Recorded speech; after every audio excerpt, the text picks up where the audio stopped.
Hello, and welcome to the next lesson in project delivery methods entitled Minimizing Project Risks. In this lesson, we are going to go over minimizing project risk. We're going to cover choosing the right project delivery method, types of project delivery methods. I'll introduce you to the main types, project delivery method differences as well, choosing a contract type, and monitoring the entire process.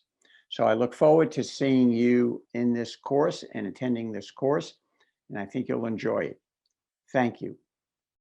In this module, we are going to discuss minimizing risk, choosing the right project delivery method, the different types of project delivery methods, project delivery method differences, choosing a contract type, monitoring the entire process, and finally, minimizing risk by splitting up the pie. So here we go.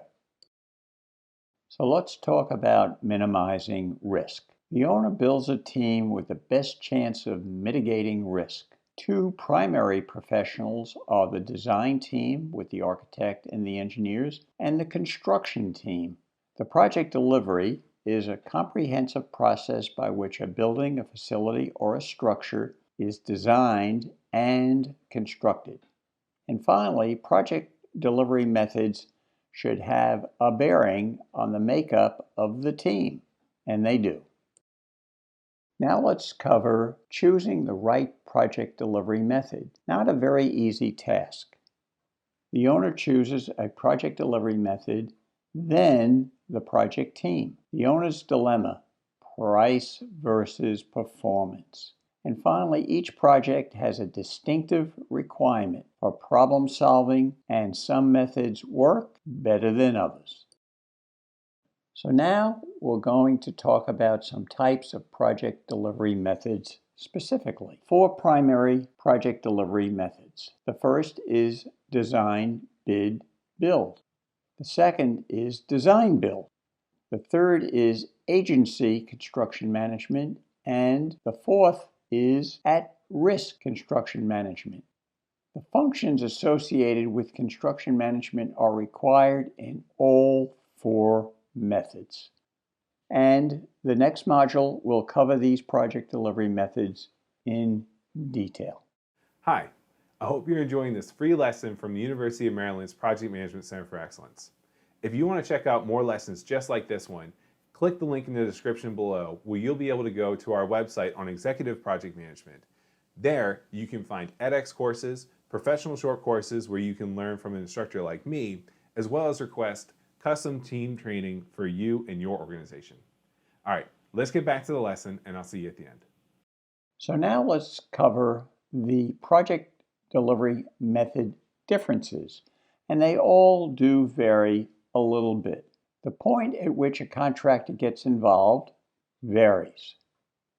The ability to overlap design and construction, who warrants the plans and specifications, the roles and responsibilities for three key players, additional players added as subcontracted partners, and finally, each method has specific advantages and disadvantages. That's correct. Each method has specific advantages and disadvantages.